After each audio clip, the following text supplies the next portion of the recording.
ITI, மற்றவர்களுக்கு IIT என்று ஒரு கருத்து இருக்கிறது. ஐஐடியினுடைய மாணவர்கள், ஐஐடியினுடைய ஆசிரியர்கள், பேராசிரியர்கள் இவர்களையெல்லாம் கணக்கிலே வைத்து அது இந்தியன் இன்ஸ்டிடியூட் ஆஃப் டெக்னாலஜி அல்ல, அது ஐயங்கார் டெக்னாலஜி என்று சொல்ல ஆலமரத்தடியில் உட்கார்ந்து தீர்ப்பு சொல்ற நாள் வெகு விரைவில் இருக்கிறது போல நாம் இப்பவே தயாராகும் நினைச்சு இப்ப அவங்க பிராக்டிஸ் பண்ணிக்கிட்டு இருக்காங்க. அது மட்டுமல்ல, நம்முடைய நீதிபதிகள் வழங்கக்கூடிய தீர்ப்புகளை பொறுத்தவரையிலும் பல்வேறு சட்ட நிபுணர்கள் சொல்கிறார்கள், இப்போது வழங்குவதெல்லாம் தீர்ப்பு அல்ல. இந்த சாதி என்பது இன்றைக்கு ஒரு உலகளாவிய பிரச்சனையாக மாறியிருக்கிறது. அப்படி மாறியிருக்கிற காரணத்தினால்தான் இங்கிருந்து பட்டிமன்றம் பேச போனால் கூட நீ செட்டியாரா என்று கேட்க வைக்கிறது. பிறகு செட்டிநாடு தான். சுவரை கட்டுவான் ஒரு இடத்துல, கேட்டா இது பட்டா நிலத்தில் நான் சுவர் கட்டுறேன், உங்களுக்கு என்ன பிரச்சனை? பட்டா நிலத்தில் கட்டின சுவர் இல்ல, அது தீண்டாமை பாதுகாப்பதற்காக வைக்கப்பட்ட சுவர். புத்தபுரத்தில் அப்படித்தானே கண்டுபிடிச்சோம்.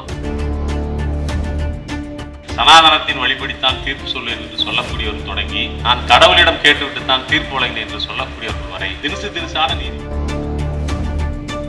சமீபத்தில் அமெரிக்காவில் நீங்கள் கவனித்திருப்பீர்கள், அங்கே சிஸ்கோ என்கிற ஒரு நிறுவனத்தில் சாதிய பாகுபாடு மிக கடுமையாக இருக்கிறது என்பதை கவனத்தில் கொண்டு அங்கு அதற்கு எதிராக ஒரு சட்டம் நிறைவேற்றப்பட்டிருக்கிறது. இந்த இடத்தில் அண்ணல் அம்பேத்கர் தோழர்களே, சாதி, அதனுடைய விளைவாக தீண்டாமை, சாதியை உடனடியாக ஒழிக்க முடியுமா என்பது தெரியாது. ஆனால் சட்டத்தின் மூலமாக தீண்டாமையை ஒழிக்க முடியும் என்பதில் நம்பிக்கை வைத்துதான் நாம் இந்த சட்டத்தை கோரிக்கொண்டிருக்கிறோம். ஏனென்றால் சாதி என்பது அதனுடைய அடிப்படையான பண்பு ஒதுங்குவதும் ஒதுக்குவதும். இந்த ஒதுங்குவது ஒதுக்குவது என்கிற இந்த இரண்டு பண்பின் அடிப்படையில் தான் நாம் இங்கே விவரித்து பேசிக் கொண்டிருக்கின்ற எல்லா தீண்டாமையின் வடிவங்களும் வெளிப்பட்டுக் கொண்டிருக்கின்றன. சாதி என்பது அது ஒரு காலத்தில் இந்திய துணைக்கண்டத்தின் பிரச்சனையாக பார்க்கப்பட்டது. ஆனால் இப்போது பிரிட்டனில் ஈக்குவாலிட்டி பில் 2010 என்று ஒன்றை கொண்டு வந்தார்கள். அப்படி கொண்டு வந்து அங்கு சட்டமாக நிறைவேற்றப்பட்ட பிறகு அதை நடைமுறைப்படுத்துவதற்கு முடியாமல் இன்னமும் அங்கு அல்லாடி கொண்டிருக்கிறார்கள். ஏனென்றால் அங்கு இருக்கக்கூடிய ஹிந்து கவுன்சில் ஆஃப் யூகே என்கிற ஒரு அமைப்பு இந்த சட்டத்தை நடைமுறைப்படுத்த முடியாமல் தடுத்துக் கொண்டிருக்கிறது. சமீபத்தில் அமெரிக்காவில் நீங்கள் கவனித்திருப்பீர்கள், அங்கே சிஸ்கோ என்கிற ஒரு நிறுவனத்தில் சாதிய பாகுபாடு மிக கடுமையாக இருக்கிறது என்பதை கவனத்தில் கொண்டு அங்கு அதற்கு எதிராக ஒரு சட்டம் நிறைவேற்றப்பட்டிருக்கிறது. இந்த இடத்தில் அண்ணல் அம்பேத்கர் சொன்ன ஒரு விஷயத்தை நான் கவனப்படுத்த விரும்புகிறேன். இந்துக்கள் எப்போது அந்நிய நாடுகளுக்கு செல்கிறார்களோ அப்போது சாதியம் என்பது சர்வதேச பிரச்சனையாக மாறிவிடும் என்று சொன்னார். இப்போது இந்துக்கள் உலகம் முழுவதும் சென்று கொண்டிருக்கிறார்கள், டாலரிலே பிச்சை எடுக்கிறார்கள், அவர்கள் பவுன்ஸிலே பிச்சை எடுக்கிறார்கள், ஆனால் சாதியை பற்றி பெருமிதமாக பீற்றிக் கொண்டிருக்கிறார்கள். அதனுடைய தொடர்ச்சியில் தான் நீங்கள் இந்த சாதி என்கிற விஷயத்தை பார்க்கலாம். நீங்கள் போர்த்துகீசியர்கள் இந்த நாட்டை காலனிய நாடாக மாற்றிய காலப்பட்டு அதற்கு பிறகு டச்சுக்காரர்கள் வந்த பிறகு அதற்கு பிறகு பிரிட்டிஷாரும் பிரெஞ்சுக்காரர்களும் வந்த பிறகும் கூட ஏறத்தாழ 500 ஆண்டு காலம் இந்த நாடு ஒரு காலனிய நாடாக இருந்திருக்கிறது. இந்தியாவில் குறிப்பாக தமிழர்களை நாகப்பட்டினம் போன்ற துறைமுகங்களிலே அடிமைகளாக விலைக்கு வாங்கி அவர்கள் எங்கள் கம்பெனியின் அடிமைகள் என்பதற்காக அவர்களுடைய தொடைகளிலே சூடு வைத்து உலகின் பல்வேறு நாடுகளுக்கு கொண்டு சென்றிருக்கிறார்கள். மெக்சிகோ வரைக்கும் கொண்டு போய் விற்றிருக்கிறார்கள். இன்றைக்கு பேராசிரியர் ஜெயசீல ஸ்டீஃபன் இந்த வரலாற்றை நமக்கு துள்ள துடிக்க சொல்லிக் கொண்டிருக்கிறார். ஆனால் உலகம் முழுவதும் கொண்டு போகப்பட்ட இந்தியர்கள், தமிழர்கள் யாரெல்லாம் தாயகம் என்று சொல்லக்கூடிய அல்லது மெயின்லேண்ட் என்று சொல்லக்கூடிய இந்தியாவோடு தொடர்பில் இருக்கிறார்களோ அவர்களெல்லாம் சாதியை இறுக பற்றி கொண்டிருக்கிறார்கள். அவர்களால் இங்கிருந்து சொத்து பத்தை இழந்து போயிருக்கிறார்கள், சொந்த பந்தங்களை இழந்து போயிருக்கிறார்கள். ஆனால் சாதியை மட்டும் அப்படியே அங்கு காப்பாற்றிக் கொண்டிருக்கிறார்கள். இந்த சாதி என்பது இன்றைக்கு ஒரு உலகளாவிய பிரச்சனையாக மாறியிருக்கிறது. அப்படி மாறி இருக்கிற காரணத்தினால்தான் இங்கிருந்து பட்டிமன்றம் பேச போனால் கூட நீ செட்டியாரா என்று கேட்க வைக்கிறது. பிறகு செட்டிநாடு தான் என்று கேட்டேன் என்று சமாளிக்க சொல்லுங்கள். ஆகவே சாதி என்பது எங்கே இருக்கிறது என்றால், அல்லது எந்த வடிவில் இருக்கிறது என்றால், நாம் எத்தனை வகையாக பட்டியலிட்டாலும் அத்தனையும் மீறிய ஒரு வடிவத்தில் சாதி தன்னை நிலைநிறுத்தி கொண்டிருக்கிறது. இந்த சட்டம் கூட இது உருவாவதற்கான பின்புலத்தை நாம் தேடி போனால், இந்தியாவின் உயர் கல்வி நிறுவனங்களில் ஒன்று என்று கருதக்கூடிய எய்ம்ஸ், அந்த வீணா போனதான் நம்ம கேட்டுக்கிட்டு இருக்கோம், அது 2வது செங்கல் வரமாட்டேங்குதுன்னு வச்சுக்கோங்க. அந்த எய்ம்ஸ் நாட்டின் பல்வேறு பகுதிகளில் இருக்கக்கூடிய எய்ம்ஸ் நிறுவனத்தில் எவ்வாறு சாதிய பாகுபாடு சக மாணவர்கள் மீதும் சக ஆசிரியர்கள் மீதும் ஆசிரியர் அல்லாத பிற ஊழியர்கள் மீதும் எப்படி எய்ம்ஸ் நிறுவனத்தில் கடைபிடிக்கப்படுகிறது என்பதை கண்டறிவதற்காக அங்கு நடந்த சில துர்சம்பவங்கள் காரணமாக இறப்புகள் அல்லது தற்கொலை முயற்சிகள் இது போன்ற காரணங்களை எல்லாம் மையப்படுத்தி அங்கு சுக்தேவ் தரோட் அவர்கள் தலைமையிலே ஒரு கமிட்டி அமைக்கப்பட்டது. அந்த கமிட்டி தன்னுடைய அறிக்கையை கொடுத்தது. அந்த கமிட்டியினுடைய அறிக்கையின் அடிப்படையில் தான் முதற்கட்டமாக ஒரு சட்டம் 2012 கொண்டு வரப்பட்டது. அந்த 2012 கொண்டு வரப்பட்ட சட்டத்தையும் இப்போது முன்மொழியப்பட்டிருக்கக்கூடிய இந்த யுஜிசியினுடைய இந்த சட்டத்தையும் ஒப்பிட்டு சுக்தேவ் தரோட் மீண்டும் ஒரு அறிக்கை கொடுத்திருக்கிறார். அவர் 2012 நாங்கள் முன்வைத்த அல்லது எங்களால் நிறைவேற்றப்பட்ட சட்டத்தின் பல பாதுகாப்பு அம்சங்கள் இந்த சட்டத்திலே இல்லாமல் போயிருக்கிறது என்று அவர் இன்றைக்கு தெரிவித்திருக்கிறார். இப்ப சுக்தேவ் தரோட் கமிட்டி கொடுத்த அந்த அறிக்கை, அதிலே ஒரு கல்லூரியை பற்றி சொல்லியிருப்பார், மகாராணி கல்லூரி என்று நினைக்கின்றேன். அந்த கல்லூரியில் திட்டமிட்டே அங்கு இருக்கக்கூடிய மாணவர்கள் தொடர்ச்சியாக தேர்ச்சி பெறாதவர்களாக அறிவிக்கப்பட்டு கொண்டே இருந்தார்கள். அதற்கு பிறகு அவர்களை வேறொரு தேர்வு மையத்தில் வைத்து பரீட்சை எழுத வைத்த பிறகு அவர்கள் அனைவரும் தேர்ச்சி பெற்றார்கள் என்கிற விவரம் உட்பட அதிலே அவர் பதிவு செய்திருந்தார். அவர் 21 28 வகையான தீண்டாமை வடிவங்கள் இந்த உயர்கல்வி வளாகங்களுக்குள் இருக்கின்றன என்று நமக்கு பட்டியலிட்டு காட்டினார். இப்போ விடுதிகளில் தனிமைப்படுத்தப்படுவது மட்டுமல்ல, அறைகளுக்கு வெளியே நிறுத்துவது, கலை நிகழ்ச்சிகள் விளையாட்டுகளில் பங்கெடுக்க முடியாமல் தடுப்பது, பிறகு மதிப்பீடுகள் செய்கிற போது அவர்களுக்கு குறைவான மதிப்பீடுகளை வழங்குவது அல்லது கிரேடுகளை கீழே தாழ்த்தி கொடுப்பது, பிறகு SC/ST பேராசிரியர்களுக்கு லேப் தராமல் மறுப்பது, SC/ST மாணவர்களில் அவர் சுக்தேவ் தரோட் சொல்றார் 25% மாணவர்கள் உளவியல் சிக்கலுக்கு ஆளாகி இருக்கிறார்கள் என்கிற ஒரு தகவலையும் இதையெல்லாம் சொல்லி அவர் சொல்லியிருந்தார்.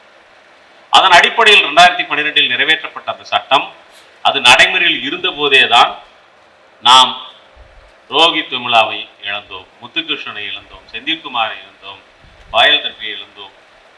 இந்த இழப்புகள் இந்த சட்டம் தடுத்து நிறுத்தவில்லை. ஆனால் இந்த சட்டத்தை வைத்து தடுக்க முடிந்திருக்குமா என்றால் முடிந்திருக்கும். ஆனால் அதை அமல்படுத்துவதற்கான அரசியல் விருப்புறுதி இல்லாத நிர்வாகங்கள், ஆட்சியாளர்கள் இருந்த காரணத்தினால் இந்த தற்கொலைகள் அல்லது இந்த தீண்டாமை பாகுபாடுகள் என்பது தொடர்ந்து கொண்டிருக்கிறது. நண்பர்களே, இந்த பாகுபாடு என்பதை ஒரு வார்த்தையாக நாம் பயன்படுத்துகிறோம். ஆனால் அது வெறும் வார்த்தை அல்ல, அது ஒருவருடைய கண்ணியமான வாழ்க்கை மீது அன்றாடம் நடத்தப்படக்கூடிய கொடூரமான தாக்குதல். தீண்டாமையை அனுபவிக்கக்கூடிய ஒருவருக்கு அதை சில நேரங்களில் எவ்வாறு தன் மீது தீண்டாமை நிகழ்த்தப்பட்டது என்பதை விவரிக்க முடியாமல் கூட போகலாம். ஆனால் தான் புறக்கணிக்கப்படுகிறோம், அவமதிக்கப்படுகிறோம் என்பதை அவர் உணர்ந்த தருணம் என்பது மிக மிக கொடூரமானது. அது அவரை வாழ்நாள் முழுவதும் சித்திரவதை செய்யப்படுகிறது. தீண்டாமையினுடைய நுட்பம் அது அங்கதான் இருக்கு. தீண்டாமையை நிகழ்த்தியவனுக்கு தெரியும் நாம் அவனை அவமதித்து விட்டோம் என்று, அல்லது அவளை அவமதித்து விட்டோம் என்று. தீண்டாமைக்கு ஆளானவருக்கும் தெரியும் தான் தீண்டாமைக்கு ஆளவை இருக்கிறோம் என்று. மூன்றாவது கண்ணுக்கு அதில் ஒரு பிரச்சனையே இருக்காது. இதெல்லாம் ஒரு பிரச்சனையா எடுத்துட்டு வந்தீங்களான்னு கேட்பாங்க. இதுதான் தீண்டாமையினுடைய நுட்பமான வடிவம். ஒரு சுவரை கட்டுவான் ஒரு இடத்துல, கேட்டா இது பட்டா நிலத்தில் நான் சுவர் கட்டுறேன், உங்களுக்கு என்ன பிரச்சனைப்பா? பட்டா நிலத்தில் கட்டின சுவர் இல்ல, அது தீண்டாமையை பாதுகாப்பதற்காக வைக்கப்பட்ட சுவர். புத்தபுரத்தில் அப்படித்தானே கண்டுபிடிச்சோம். இன்னைக்கு பல்வேறு இடங்கள் அப்படித்தானே கண்டுபிடிச்சிக்கிட்டு இருக்கோம். மிக இயல்பானதை போல, மிக நியாயமானதை போல, தர்க்கபூர்வமானதை போல வெளிக்காட்டி கொண்டுதான் தீண்டாமையினுடைய பல்வேறு வடிவங்கள் நிகழ்த்தப்படுகின்றன. அப்படி நிகழ்த்தப்பட்ட அந்த தீண்டாமையினுடைய ஒரு கட்டத்தில் நாம் ரோஹித் வெமுலாவையும் பாயல் ரெப்பியும் இழந்த ஒரு சூழ்நிலையில் அந்த இருவருடைய தாய்மார்கள் வழக்கு தொடுக்கிறார்கள். அந்த வழக்கை எடுத்துக்கொண்டு பேசுகிற போதுதான் உச்சநீதிமன்றம் சொல்கிறது, மாணவர்களை கல்வி வளாகங்களுக்குள் சாதிய கொடுமையிலிருந்து பாதுகாக்கக்கூடிய வகையிலே சட்டம் ஒன்றை நீங்கள் உருவாக்க வேண்டும் என்று உச்சநீதிமன்றம் தீர்ப்பளிக்கிறது. இந்த இடத்துல கவனிச்சுங்க, இப்படி ஒரு சட்டத்தை நிறைவேற்ற வேண்டும் என்று தீர்ப்பளிக்கும் போது இதை தீர்ப்பளித்த நீதிபதியும் இப்போது இருக்கக்கூடிய தடை உத்தரவு வழங்கி இருக்கக்கூடிய நீதிபதியும் ஒருவர் தான். சட்டத்தை நிறைவேற்ற வேண்டும் என்று சொல்லுகிறார்கள். ஒன்றிய அரசு சட்டத்தை நிறைவேற்றுவதற்கு யுஜிசி முன் வழியாக அதை செய்கிறது. ஏற்கனவே தோழர்கள் சொல்லியதை போல RSS அரசியல் பிரிவான பாரதிய ஜனதா கட்சியினுடைய ஆட்சியின் கீழ் இருக்கக்கூடிய ஒரு துறை தன்னுடைய ஆள்கை பரப்புக்குள் சாதிய பாகுபாடு தீண்டாமை இருக்கக்கூடாது, சமத்துவம் பேணப்பட வேண்டும் என்று ஒரு சட்ட திருத்தத்தை முன்வைக்கிறது. அதே RSS ஒரு அமைப்பை சேர்ந்த ஒரு வழக்கறிஞர், அவர் வேற யாரும் இல்லை, இந்த தடை உத்தரவு கேட்டவர் யாருன்னா அவரும் RSS தான். விஷ்ணுகுமார் ஜெயின் என்று நினைக்கிறேன் அவருடைய பெயர்.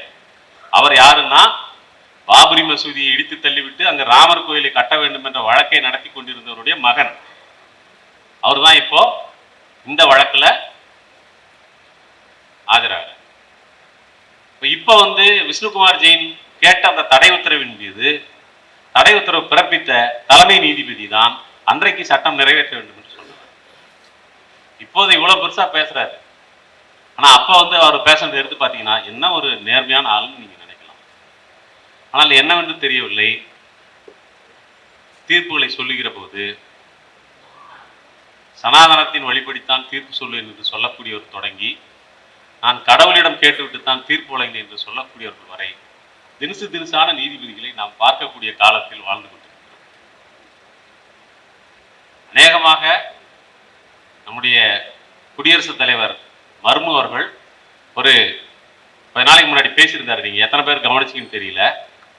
இந்தியாவினுடைய கிராமங்களில் வரக்கூடிய பிரச்சனைகளை தீர்த்து வைப்பதற்கு உள்ளாட்சி மன்றங்களுக்கு நீதிமன்ற அதிகாரம் கொடுக்கப்பட வேண்டும் என்று பேசியிருக்கிறார்.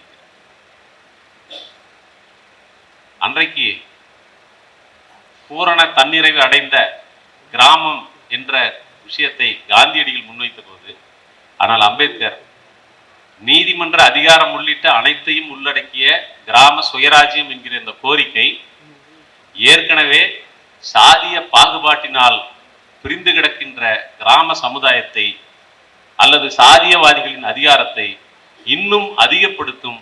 ஒருபோதும் அவ்வாறு ஒரு கிராமங்களுக்கு சாதிய பிடிமானத்தில் சிக்கிக் கொண்டிருக்கின்ற கிராமங்களுக்கு ஊராட்சி நிர்வாகங்களுக்கு நீதிமன்ற அதிகாரம் வழங்கக்கூடாது என்று அண்ணல் அம்பேத்கர் வாதிட்டார்.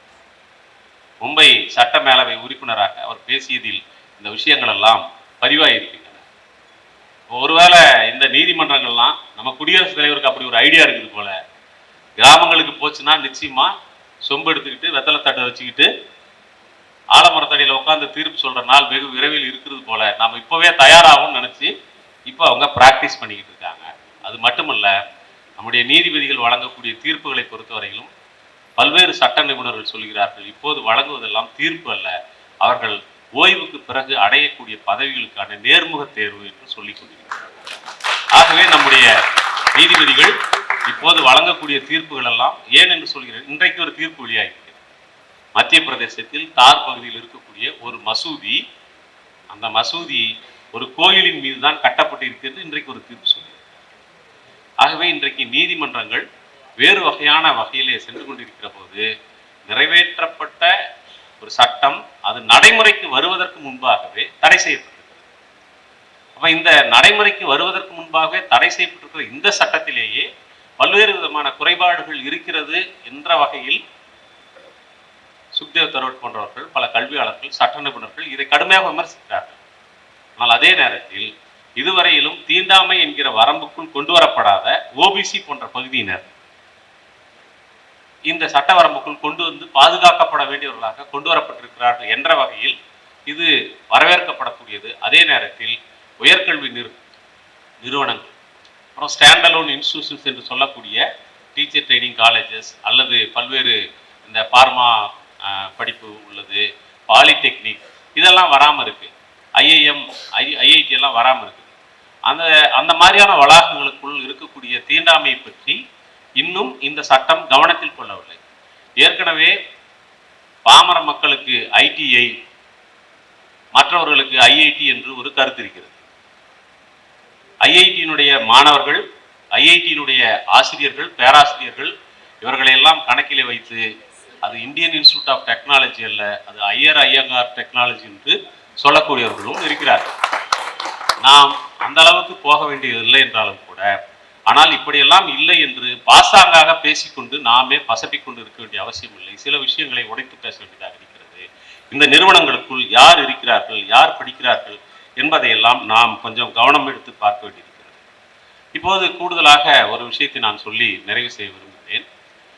தோழர்களே, இந்த கல்வி நிலையங்களுக்குள் நிலவக்கூடிய சாதிய பாகுபாடுகள் என்பவை அது வெறுமனே உயர்கல்வி நிறுவனங்களில் அல்ல, அல்லது திடீரென்று வந்ததல்ல.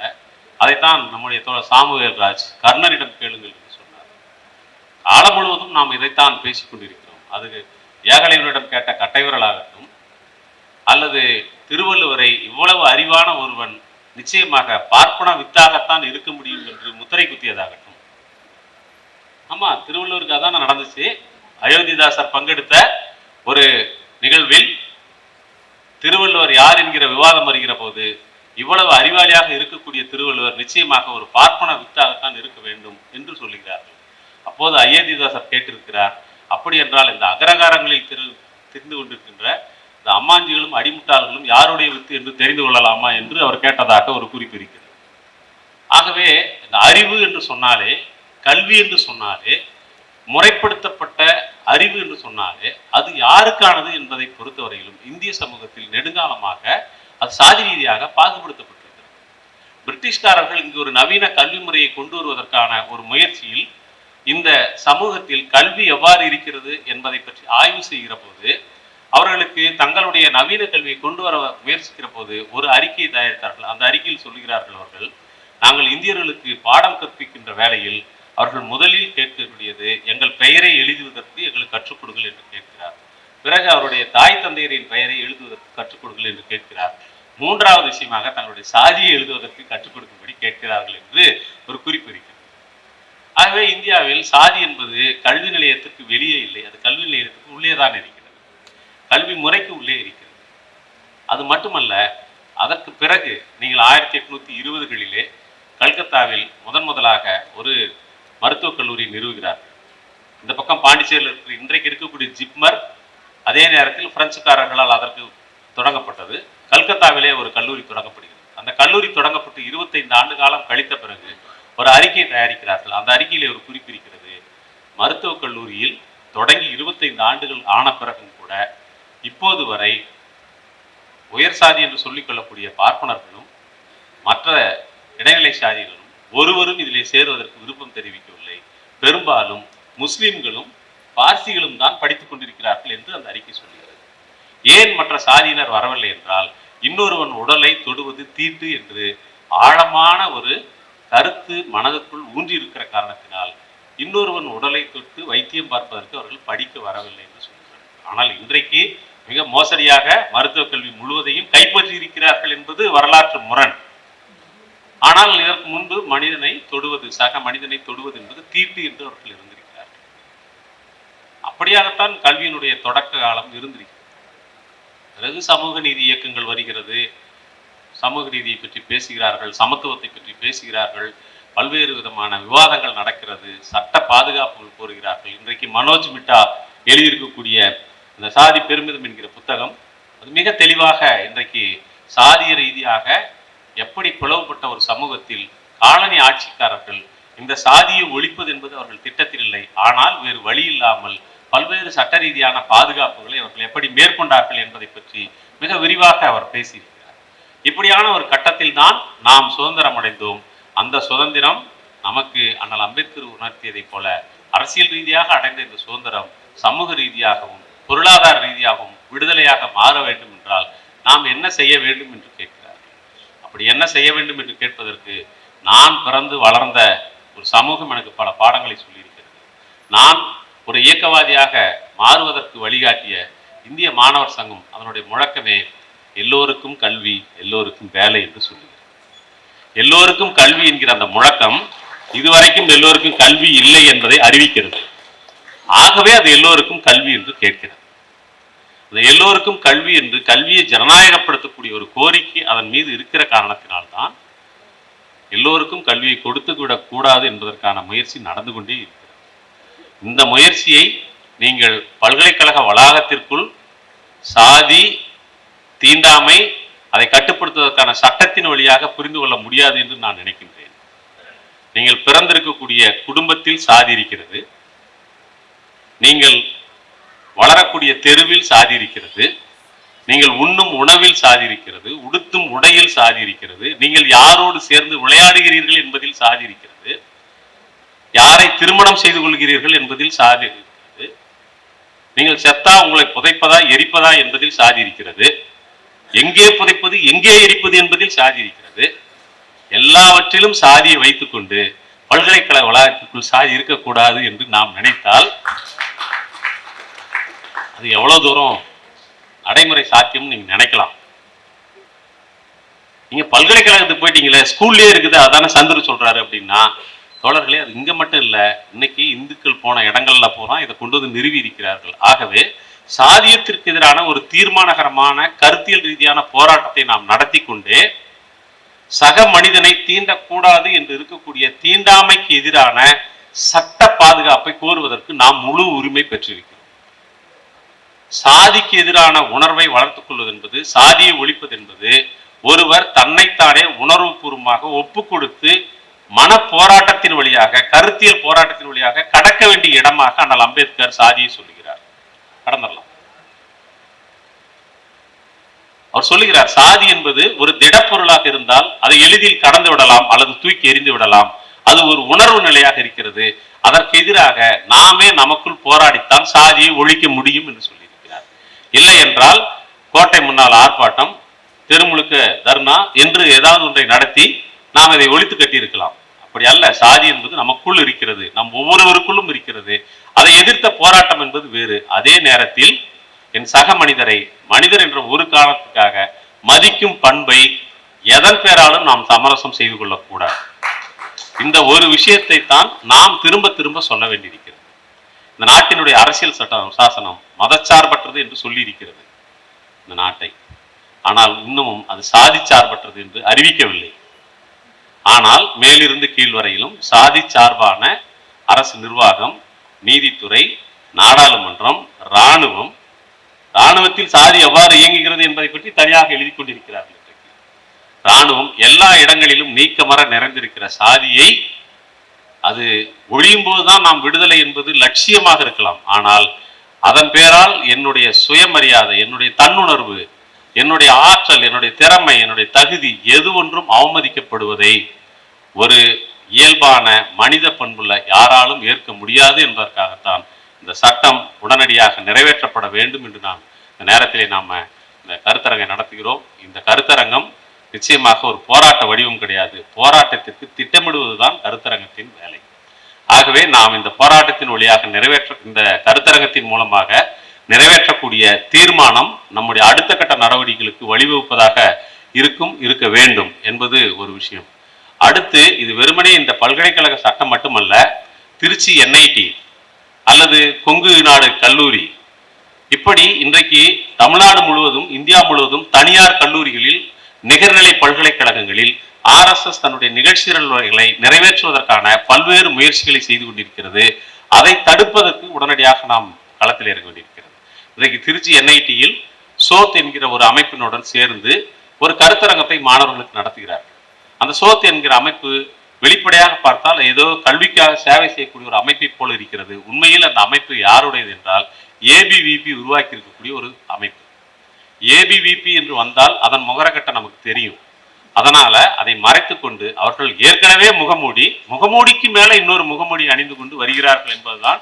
இது போன்று ஒவ்வொரு பல்கலைக்கழகத்திற்கும், ஒவ்வொரு கல்லூரி வளாகத்திற்கும் அவர்கள் தனித்தனியான வடிவங்களில் மாணவர்களிடம் ஊடுருவி கொண்டிருக்கிறார்கள். மாணவர்களை காவிமயப்படுத்துகிறார்கள், கல்வி வளாகத்தை காவிமயப்படுத்துகிறார்கள். இதற்கு எதிராகவும் நம்முடைய கவனம் நிச்சயமாக செலுத்தப்பட வேண்டும் என்று சொல்லி நிறைவு செய்கிறேன். நன்றி தோழர்.